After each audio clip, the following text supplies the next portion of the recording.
ఇంతకుముందు వీడియోలో కంప్యూటర్లో పైథాన్ని ఏ విధంగా ఇన్స్టాల్ చేయాలి, పైథాన్ ప్రోగ్రామ్స్ ఏ విధంగా ఎగ్జిక్యూట్ చేయాలనేది చూపించాను. ఏ విధంగా ఇన్స్టాల్ చేసాం మనం www.python.org/downloads అనే వెబ్ పేజ్ ఓపెన్ చేసి దాంట్లో పైథాన్ యొక్క లేటెస్ట్ వర్షన్ ఏదైతే ఉందో దాన్ని డౌన్లోడ్ చేసి ఇన్స్టాల్ చేసాం.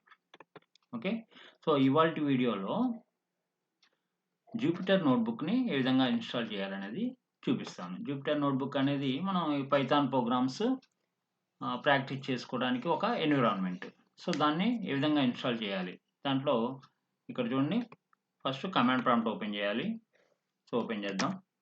సో విండోస్ ఆర్ కొట్టి సిఎండి అని టైప్ చేసి ఎంటర్ కొడితే కమాండ్ ప్రాంప్ట్ అనేది ఓపెన్ అయింది. నెక్స్ట్ ఏం చేయాలంట, పిఐపి ఇన్స్టాల్ నోట్బుక్ అని టైప్ చేయాలి. సో పిఐపి ఇన్స్టాల్ నోట్బుక్ అని టైప్ చేసాం కదా. ఇప్పుడు ఎంటర్ కనుక ప్రెస్ చేస్తే జూపిటర్ నోట్బుక్ అనేది ఇన్స్టాల్ అవుతుంది. నేను ఆల్రెడీ ఇన్స్టాల్ చేశాను కాబట్టి నేను ఇక్కడ ఎంటర్ బటన్ని ప్రెస్ చేయట్లేదు. నెక్స్ట్ స్టెప్ ఏంటి, అది ఓపెన్ చేయాలి. Jupiter notebook. So Jupiter notebook అని టైప్ చేసి ఎంటర్ కొట్టగానే మీకు డిఫాల్ట్ బ్రౌజర్ ఏదైతే ఉంటుందో దాంట్లో జూపిటర్ నోట్బుక్ అనేది ఓపెన్ అవుతుంది. సో ఎన్విరాన్మెంట్ అనేది ఈ విధంగా వస్తుంది. దీంట్లో రైట్ సైడ్ న్యూ అనే ఒక బటన్ ఉంది కదా, దాన్ని క్లిక్ చేసి పైథాన్ 3 అని ఉంది కదా, దాన్ని క్లిక్ చేయాలి. సో మీకు ఇంటర్ఫేస్ అనేది ఈ విధంగా వస్తుంది.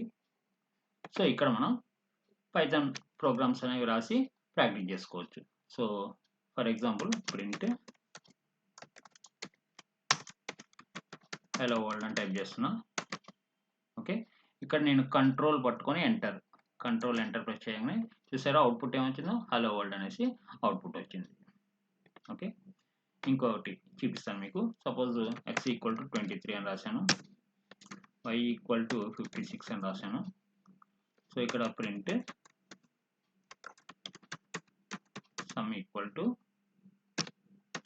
x + y. Control enter press చేయగానే సమ్ = 79 వచ్చింది, చూసారా. ఓకే, సో ఇదే విధంగా మనం ఇక్కడ ఇన్పుట్ కూడా మనం తీసుకోవచ్చు.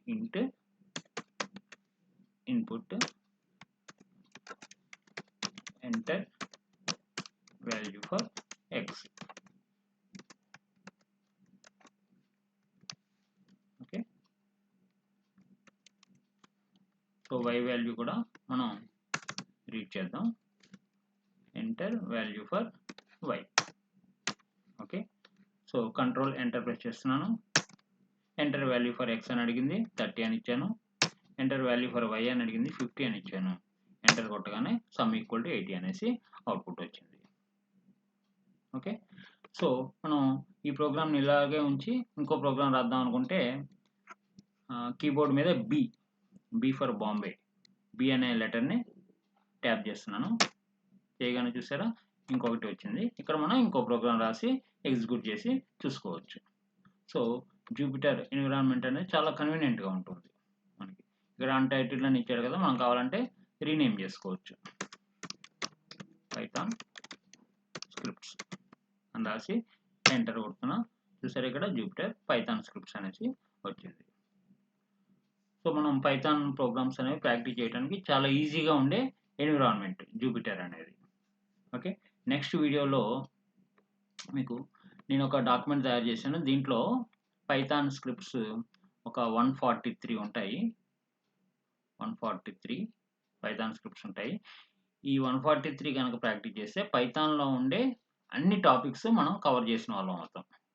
ఓకే, సో నెక్స్ట్ వీడియోలో మీకు ఈ ప్రోగ్రామ్స్ కొన్ని ప్రాక్టీస్ చేద్దాం. ఆ తర్వాత వీడియోలో రిమైనింగ్ ప్రోగ్రామ్స్ అట్లా ప్రాక్టీస్ చేసుకుంటూ ఉందాం. ఓకే, మీకు ఈ డాక్యుమెంట్ కనుక కావాలంటే నాకు మెయిల్ చేయండి. నా మెయిల్ ఐడి తెలుసు కదా, sudirkvc@gmail.com. ఓకే, దీనికి మెయిల్ చేయండి. సబ్జెక్ట్ లైన్లో I need Python tutorial documents అని టైప్ చేసి ఇది సబ్జెక్ట్ లైన్లో పెట్టండి. sudirkvc@gmail.com అనేది నా మెయిల్. ఓకే, దానికి మెయిల్ చేయండి. మీకు ఈ డాక్యుమెంట్ అనే దాన్ని మీకు పంపిస్తాను. ఓకే, దీంట్లో 143 ప్రోగ్రామ్స్ ఉంటాయి. ఇవి నెక్స్ట్ వీడియోలో మనం ప్రాక్టీస్ చేద్దాం. Thank you.